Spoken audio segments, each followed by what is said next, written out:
Mother's Day has a way of sneaking up on you. But when it does, 1-800-Flowers makes it easy to send mom something beautiful, thoughtful, and worthy of everything she does. Right now, with double blooms from 1-800-Flowers, order 1 dozen roses and get another dozen for free.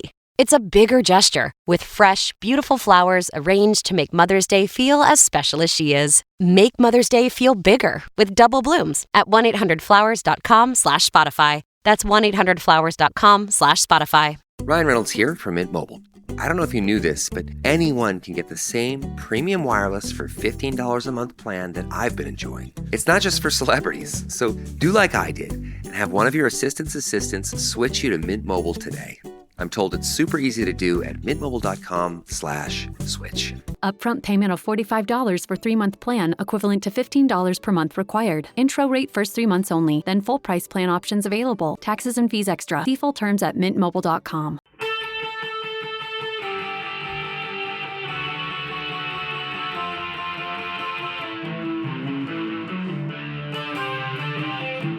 This is the Daily Blast from the New Republic, produced and presented by the DSR Network. I'm your host, Greg Sargent.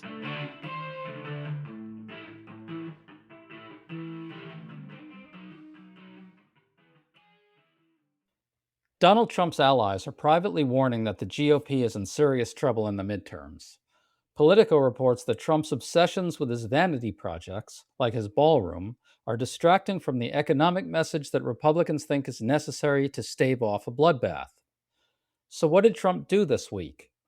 Well, he managed to get Republicans to seek $1 billion in taxpayer money for the Ballroom. He also rambled bizarrely about his support with MAGA voters, as if that somehow will matter in the midterms.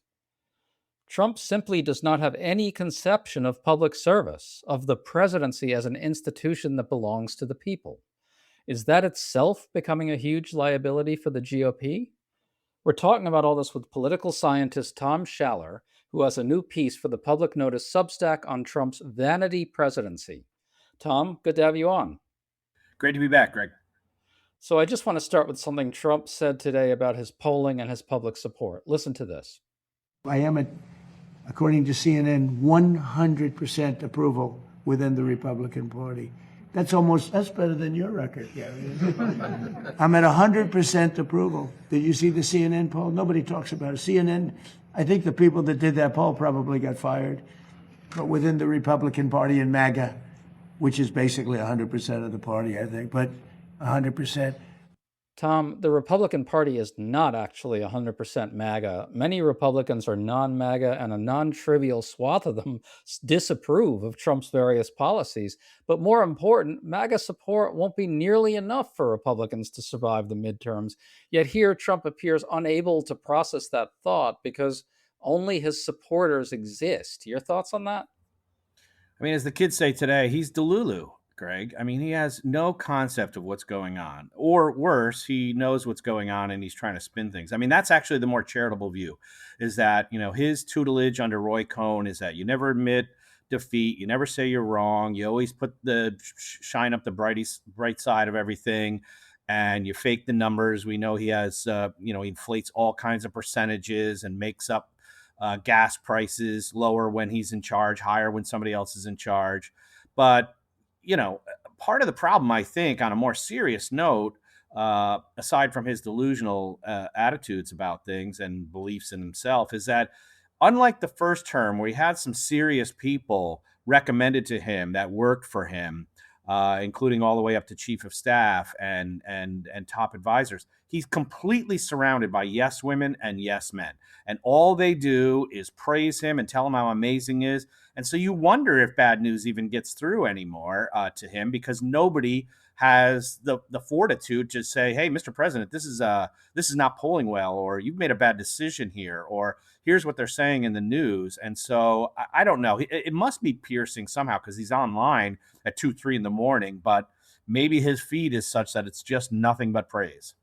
Well, that gets to something I want to ask you about. Politico reports that some of Trump's closest allies fear that his efforts to stage events around the economy are failing for a number of reasons. One of them is that Trump's tendency to talk about his imperial projects like the White House Ballroom and the Victory Arch is muddying the economic contrast that Republicans think must be drawn with Democrats.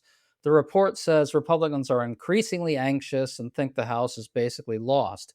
Tom, to your point, what's funny is you don't hear Republicans attach their name to the idea that the ballroom talk is bad for them, precisely because the cult leader won't allow it. And yet the slavish devotion to Trump is itself killing them. Can you talk about this weird dynamic? I haven't seen anything quite like it. Yeah, it's like they're willing to go down with the Titanic on this guy because they're so petrified of him, his voters. But when these issues are turning against him, it doesn't make any sense for them to jump on board with these, sort of vanity projects and stapling his name to everything. For all the talk about how inflation and the price of things matter, and it does, and I'm not saying it's unimportant. I remember telling people very early on in 2025, I'm like, these kind of things, like tearing down a whole chunk of the White House, or it's not really a vanity thing, although it's a selfish thing, like tearing down Rob Reiner after his murder.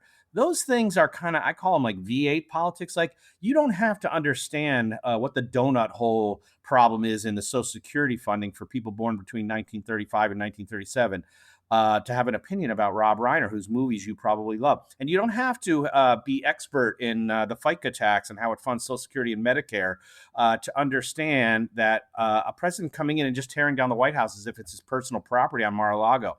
These things resonate in a way that turn people against you as a person. They sour you, not just on a president, but and make you look like a malicious, selfish, vain person, which is exactly who he is. Tom, I think for that reason that you identified there, the ballroom has actually gotten tremendous penetration in the culture. It's really the perfect symbol of Trump's megalomania and sort of the state of things in the country right now. Now, I want to remind everyone that there was a moment where some Democrats called it a distraction and said they wouldn't talk about it. They'd only talk about affordability.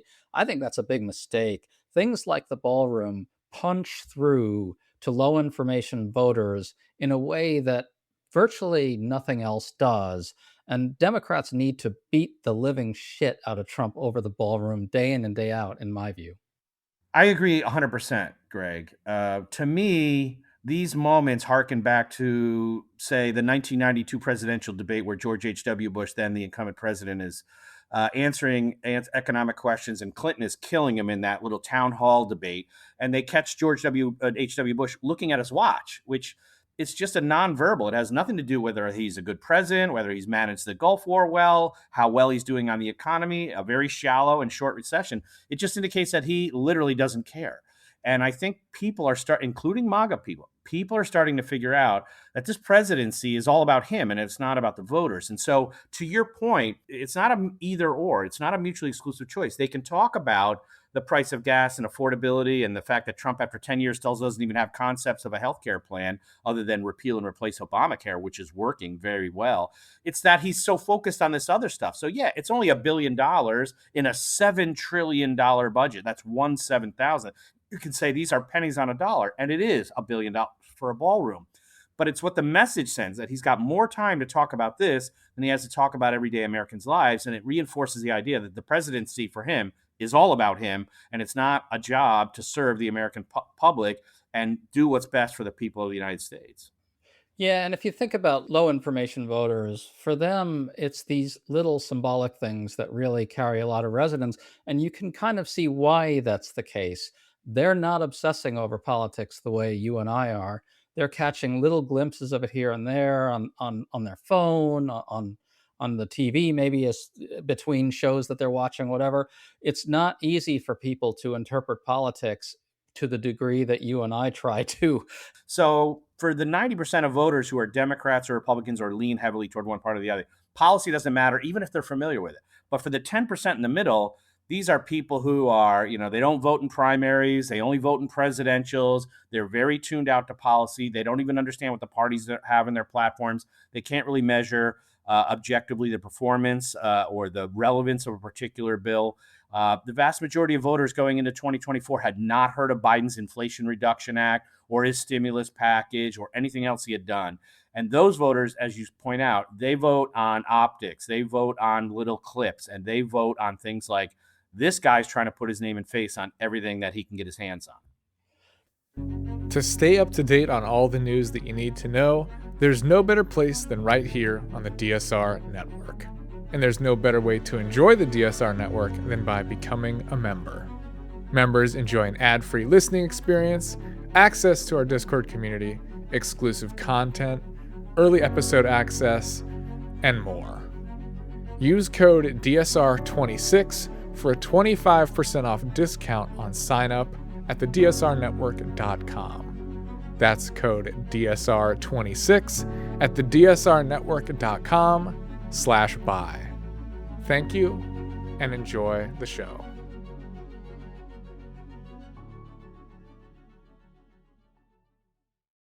Right, and we've got Republicans in Congress now seeking $1 billion in taxpayer money to pay for this, the ballroom, though the money's supposed to only fund security elements of it. Trump and Caroline Leavitt had previously said it would be paid for 100% by donors. Republicans are just shackling themselves to this megalomania, which is a strange spectacle indeed, Tom. He's lost everybody that doesn't wear a red hat.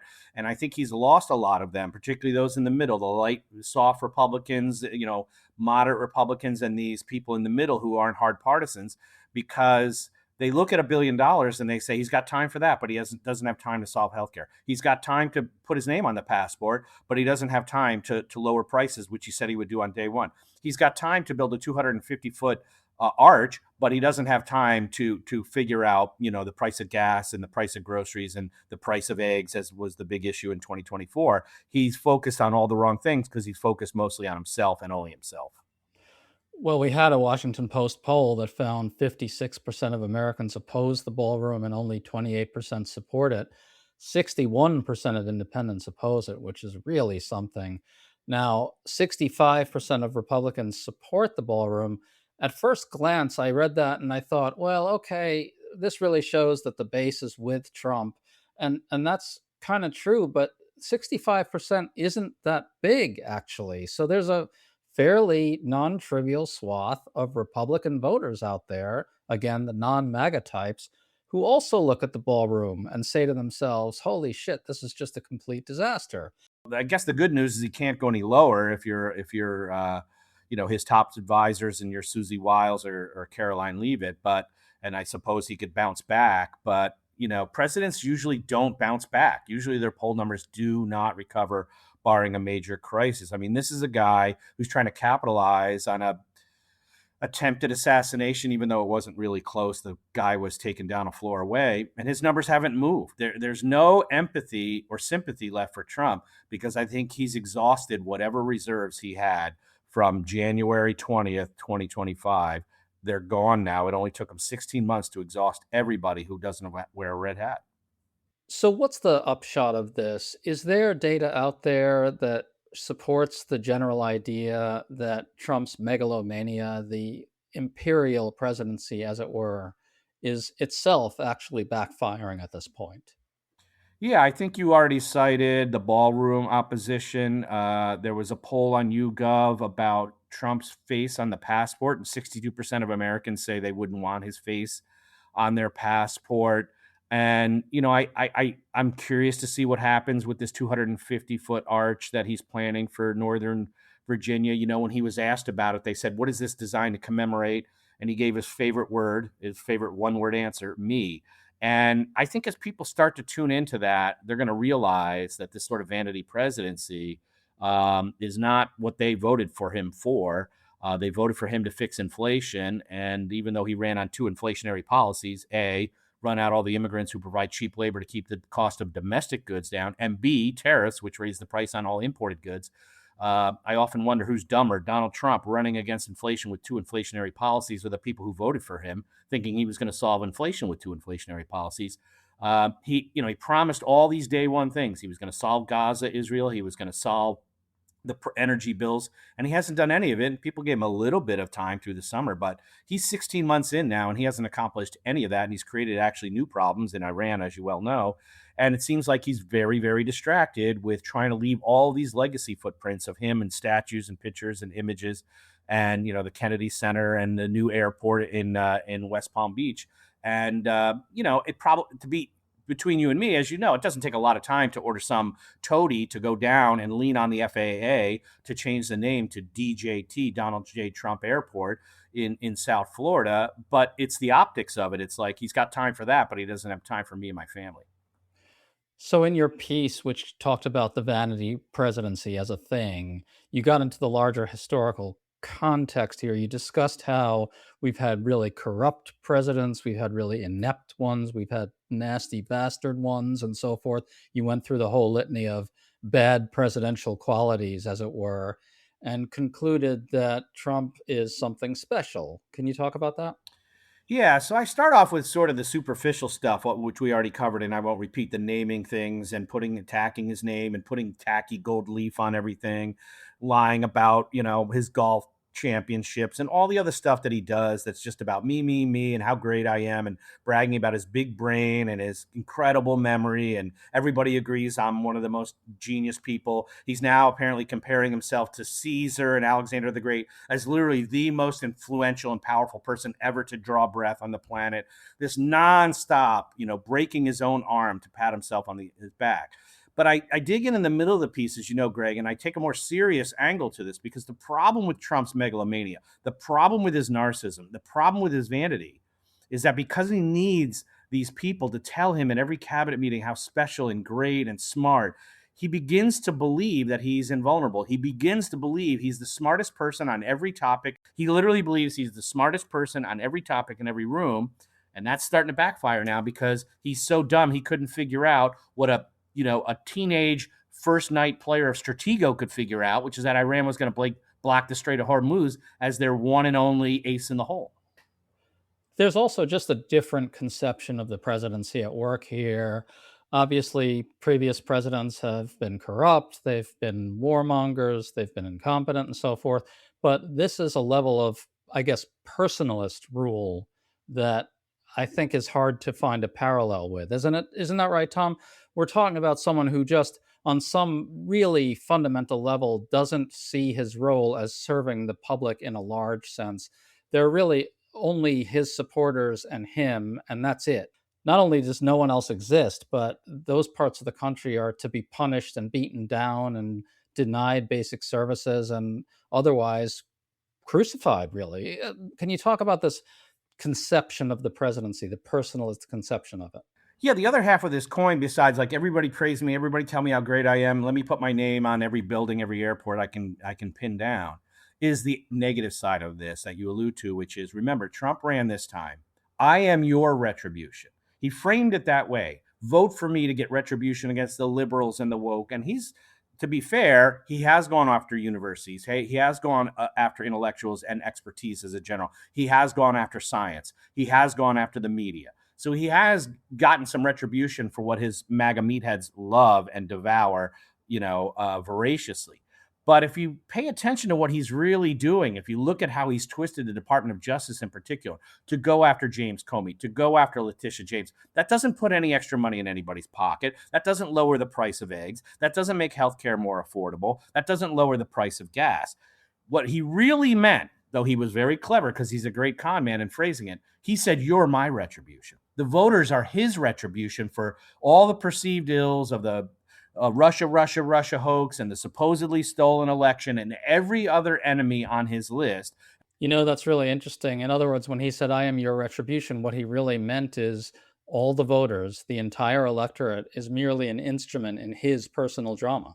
Exactly. Like, he views everybody instrumentally. I don't think we need to work our way through that. That's very clear. And everything for Donald Trump is transactional, and those transactions are always asymmetric.